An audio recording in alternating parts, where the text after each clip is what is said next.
back to our one wild and precious lives and our dogs.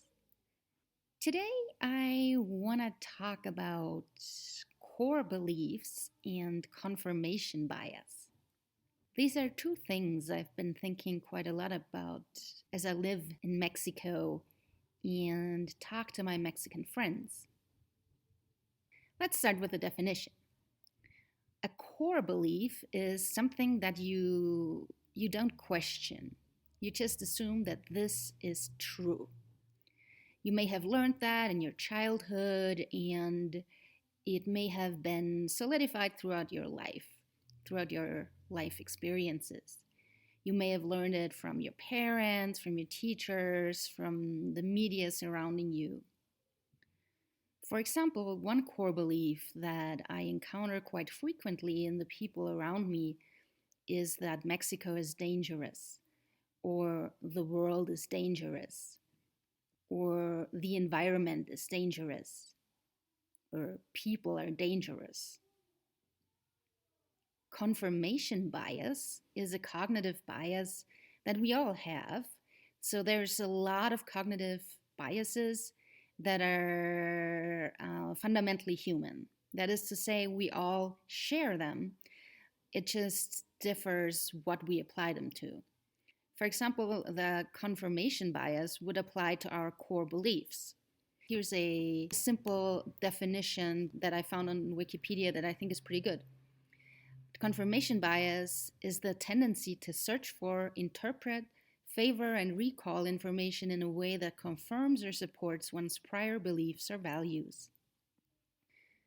So if you hold a core belief about something, and then you encounter a new situation that could, in theory, be interpreted in different ways, you are most likely to interpret it in such a way that confirms the core belief you already hold. That would be your confirmation bias at work. We all have these, so there is no one who does not have confirmation bias. It is, as I said, fundamentally human. Just the things that we experience it about are different depending on our core beliefs, for example, on our background, on our belief system, on our values, and on our experiences. We are usually not aware when confirmation bias is working its magic, or when we are confirming a core belief by means of confirmation bias. This happens mostly subconsciously, and it still goes into our database of evidence for the belief we already hold. And I want to illustrate this today by means of a few examples I've seen among my Mexican friends. The reason this has stood out to me and that I've noticed it is not that I'm somehow above and beyond confirmation bias or core beliefs.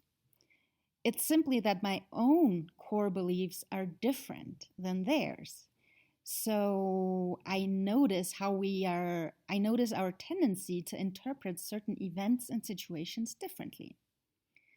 And this seems really, really interesting to me. So I want to share it with you today. I personally have not grown up with the core belief, so I do not hold that core belief that the world is a dangerous place, Mexico is a dangerous place, life is dangerous, or people are dangerous.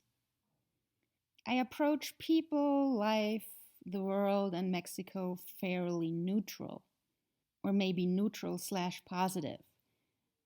The idea that someone or something is likely to be dangerous is just unlikely to cross my mind unless there's a really, really good reason to think so. So unless you're holding a gun to my head and threatening to kill me, I will probably not think of you as dangerous. This is something that's different for many of my Mexican friends. Let me give you a few concrete examples. Example number 1. Valenciana is a part of Guanajuato City, or just outside of Guanajuato. It's like kind of a small town that has grown into Guanajuato. It has a beautiful church and a beautiful main square. There is an urban myth about a family who controls the plaza where the church is located. This myth says that the family will occasionally rob people, so they will surround them and take all their possessions. My friend, who already held the core belief that life is dangerous, or Mexico is dangerous, or people are dangerous, one of the above or all of the above, heard that urban myth and immediately believed it. Then they went to that plaza with their family at some point, and the plaza was relatively empty. They just noticed at the corners of the plaza a couple of people hanging out and looking at them, at my friend and their family. My friend immediately drew the conclusion that the people hanging out at the corners of the square were members of the family who controls the square and that they were here in order to rob them. They assumed that the reason the plaza was empty was that everyone had already run away. There was someone in the entrance of the church who was kind of greeting them friendly or encouraging them to come into the church.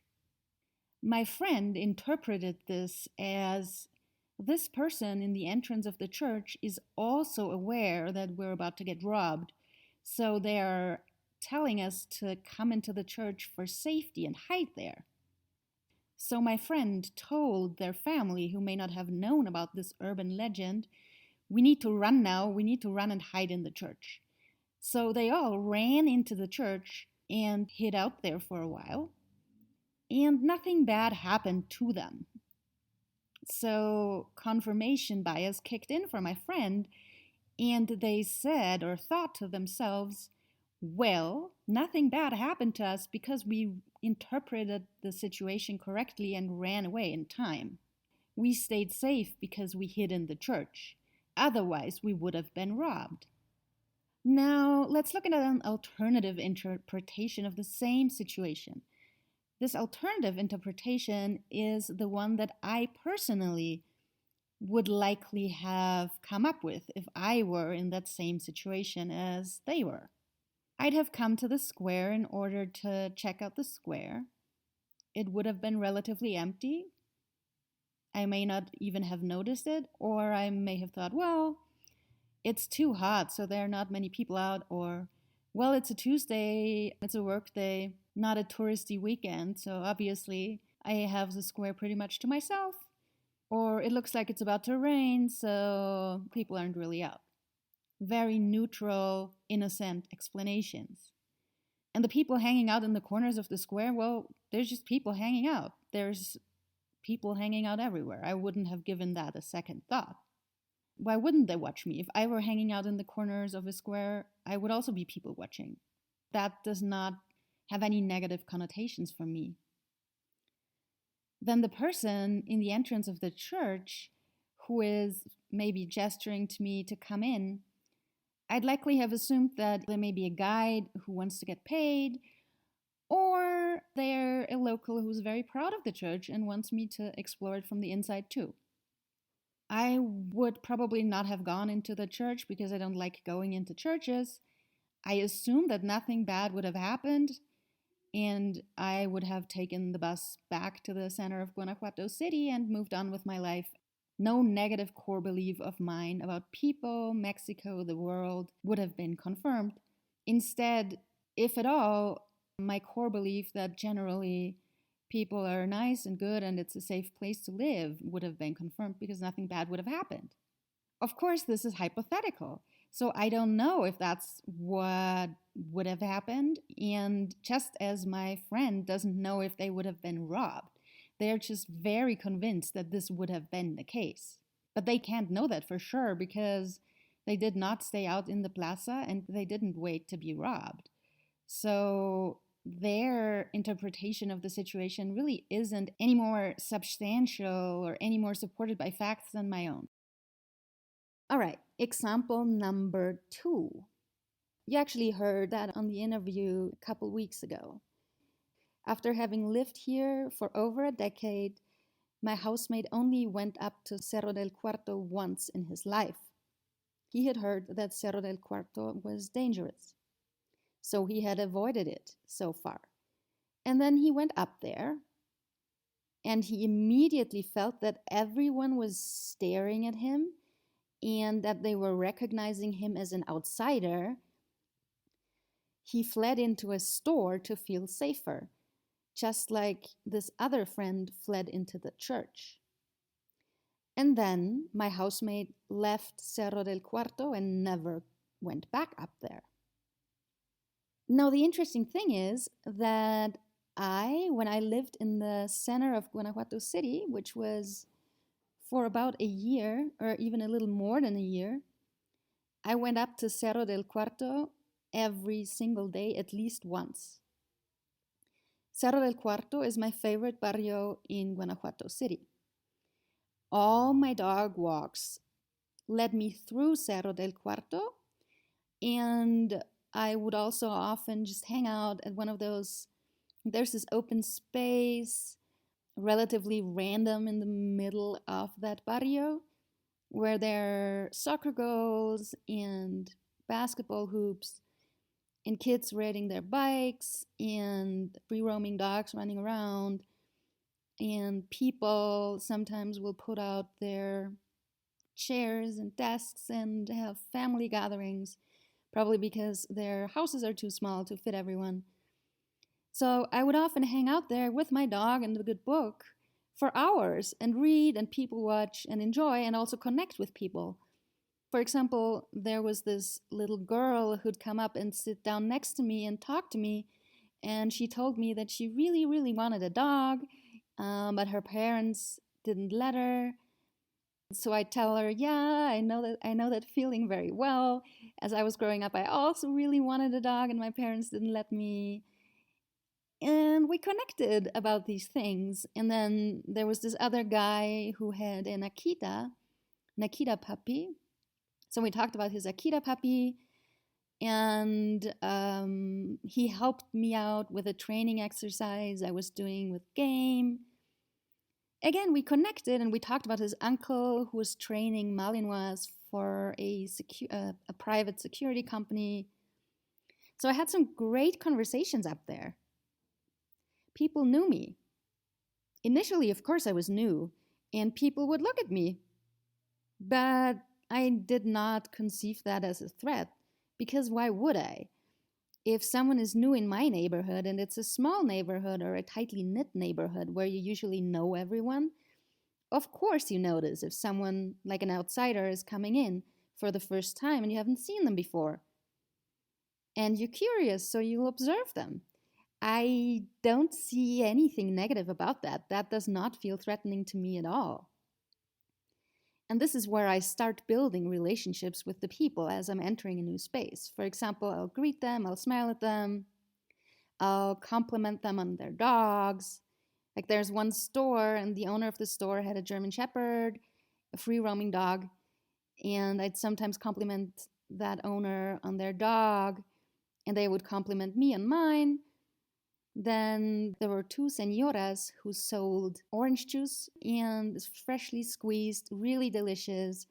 They'll pour it into a plastic bag for you and put a straw in it, and then you drink it out of the plastic bag. Almost every day, I'd buy a plastic bag filled with orange juice and enjoy it.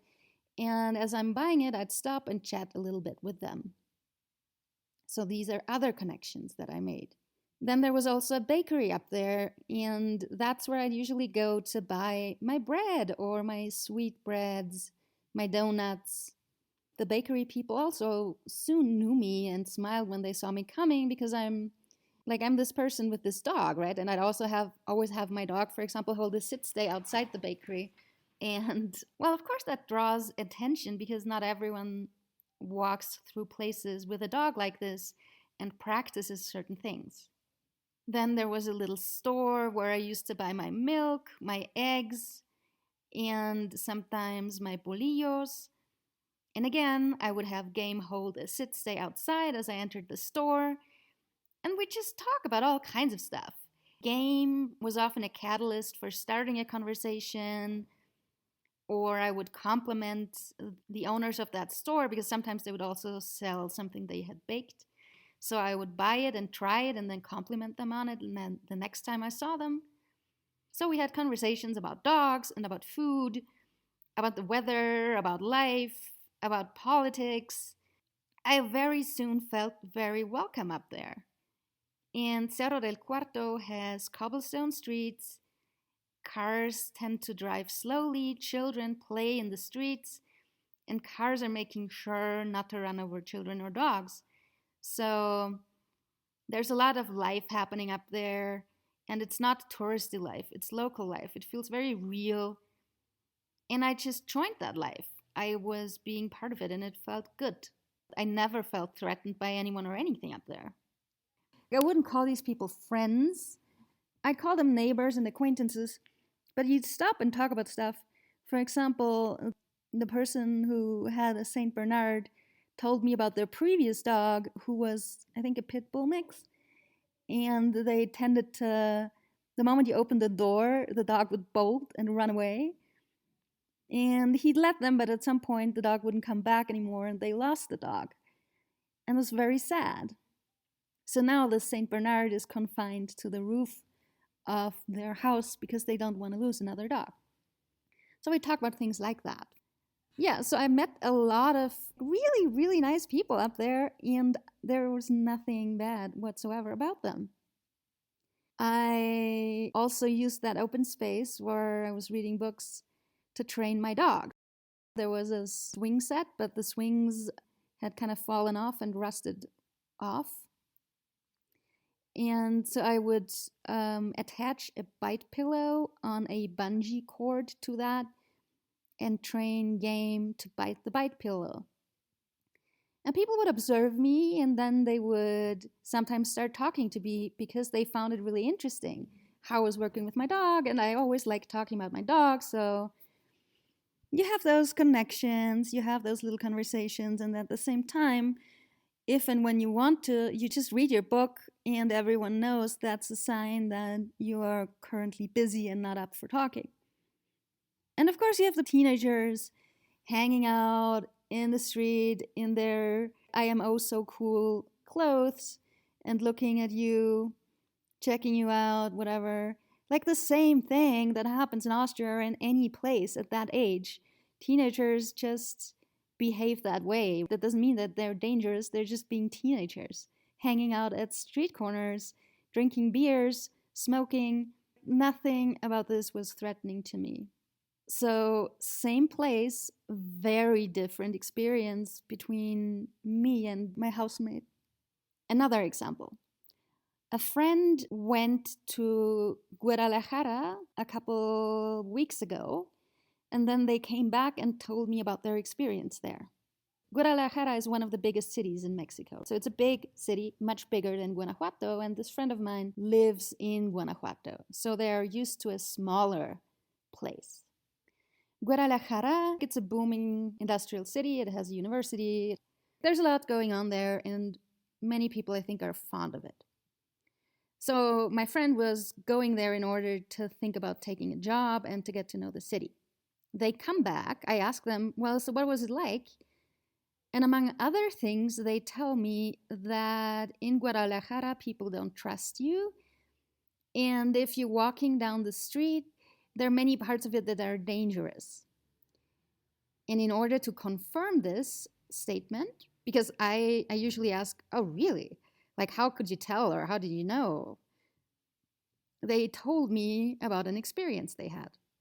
So they were walking down a street in the middle of the day in Guadalajara, and they ran into a person, and that person looked at them and then asked them for money. They were like, oh, could you help me out with a couple pesos? I'm going through a hard time right now. My friend immediately interpreted, oh my God, I have my cell phone on me. This person wants to rob me. Another core belief of my friends is that this particular friend, they're very good at talking themselves out of situations, at reading people. So that's what they did. They told the person who was asking them for money that they themselves were going through a rough time. They didn't have anything. They were sorry. They understood how this felt, but they also were positive and they thought both of them would find a way forwards and things were going to look up soon. My friend assumed that having said this, having managed this situation like that, and having had this conversation caused the other person to sympathize with them and to change their mind on their original plan of robbing them. So my friend thought, poof, I got to keep my cell phone, I get to move on. I find this very interesting because I also assume if I were in that same situation, my response and my interpretation of it would be very different. One, I assume if someone was out to rob you, they would rob you no matter what you said. Two, I think most people are not out to rob you. Three, I think if someone asks you for money, that's just because they're asking for money. They're hoping that you have a little bit extra that you can give them. It does not mean that they want to rob you or your cell phone. Three, I think you're most likely to be approached by someone who's asking you for money if you're dressing up. So if you're dressing like someone who has money. And my friend does that. So my friend usually wears fairly formal clothes. And of course, that gives the impression that you have money to buy fairly formal clothes that don't have holes in them. I'm not usually like that. Like, I really don't care about the clothes I wear as long as they're not falling apart. So I'm less likely to be approached by someone asking for money in the first place because I don't have that air about me of having a lot of money. Anyways, so let's say I'm walking down a street in Guadalajara or any other town and someone asks me for money. It happens. Depends on how I'm feeling financially at that very moment. I may either give them a couple pesos or I may say, I'm sorry, no, I don't have anything, and move on with my life. The idea that they were going to steal from me would never even cross my mind. Which one of us is right? Well, we don't know because nobody stole anything from my friend. He still managed to have two core beliefs confirmed, actually.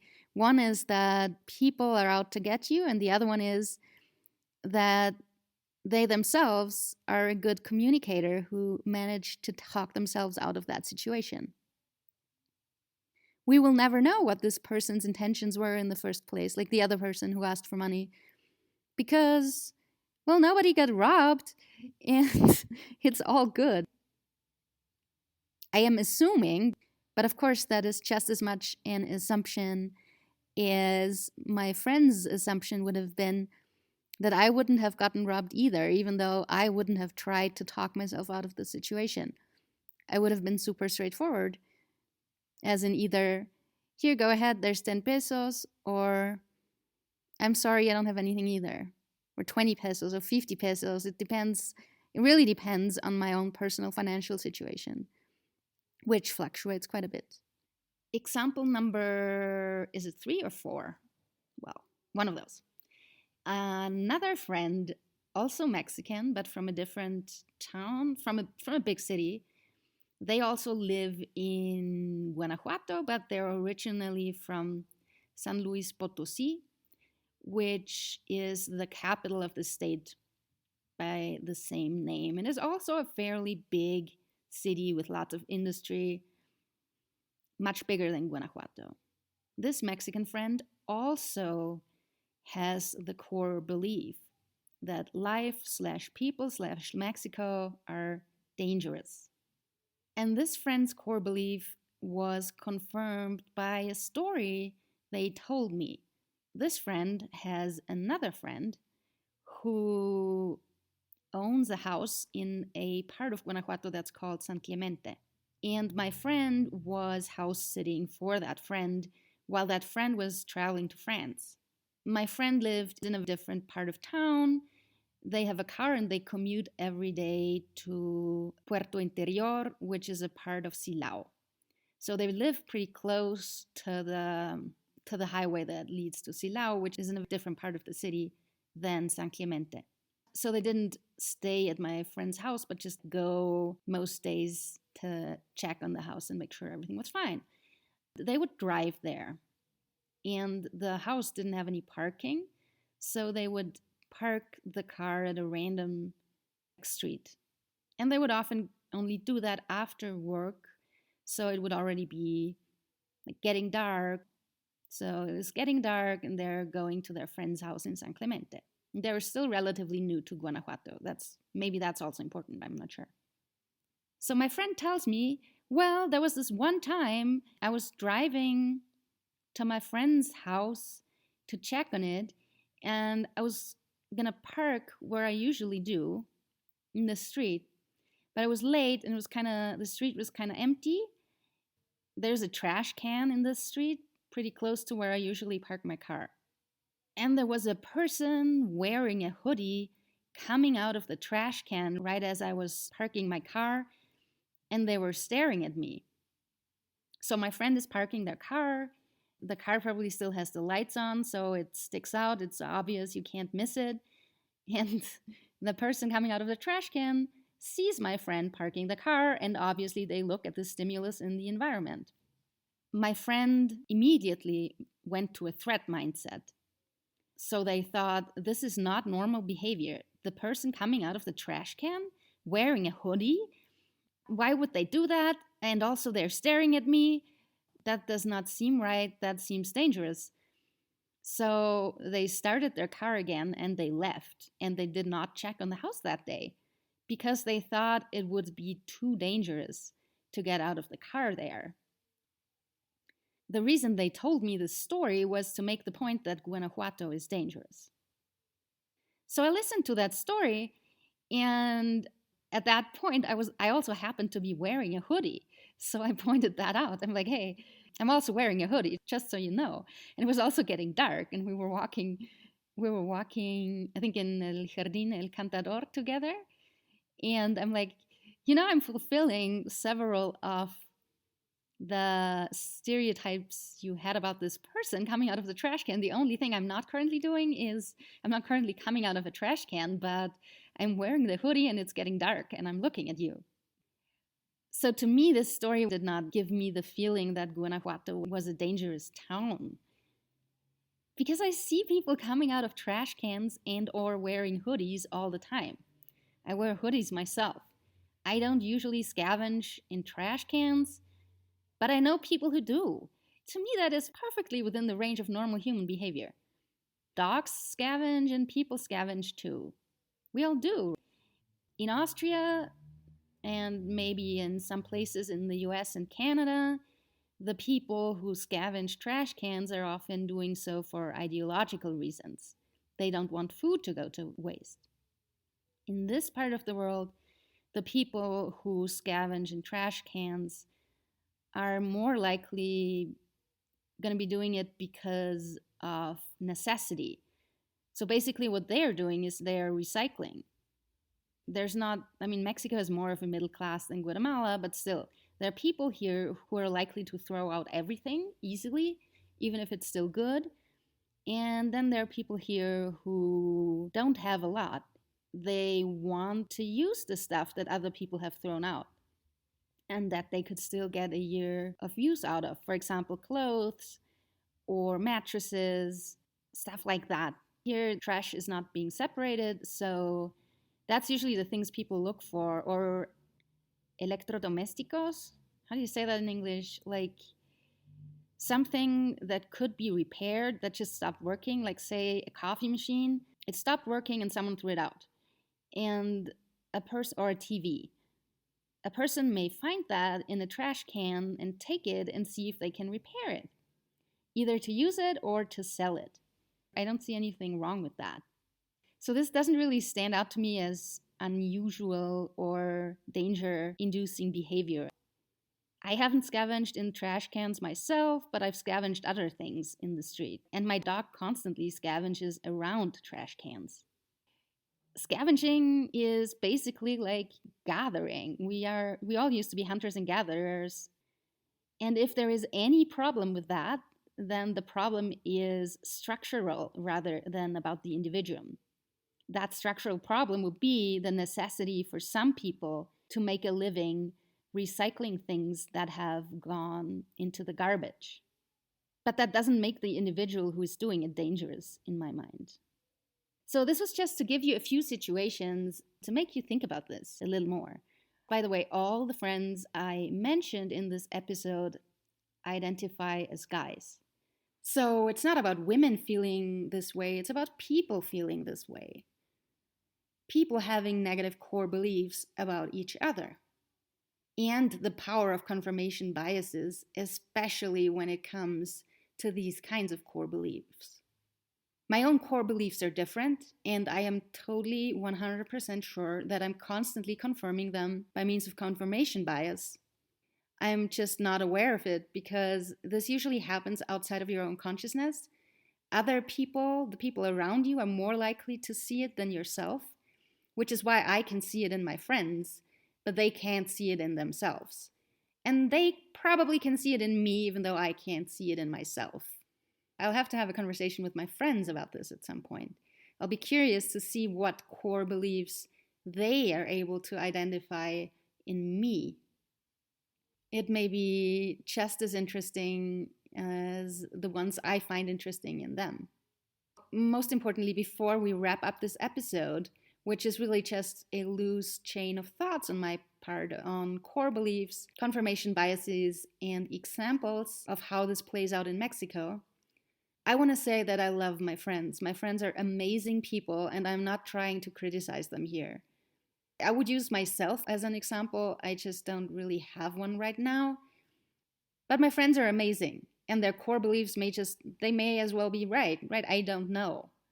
It just goes to show that the world, a lot of the time, turns out to be exactly what you thought it would be like. But that does not mean it objectively is that way. It merely means it's gonna seem the way you already thought it was. Well, I'll leave you with that thought. I would love if you shared your own core beliefs or the core beliefs and confirmation biases you have observed in the people around you. And before I forget, rate, share, review, and subscribe on any of the podcast platforms, or you can also do that on YouTube. Somehow that seems to be an important thing. Podcasters are supposed to say in the end of their podcast, so I am saying it, even though I'm not exactly sure how the algorithm magic works with these things. And also, it is entirely possible that by the time this podcast airs, I will already have created a Facebook group for all of you to discuss the topics that have been coming up in this podcast. So if that Facebook group already exists by the time you're listening to this, it'll be called Our One Wild and Precious Lives and Our Dogs. You can join, and please do so and discuss away. I can't wait to hear from you all. And I'll be putting a link in the show notes. Happy training, y'all!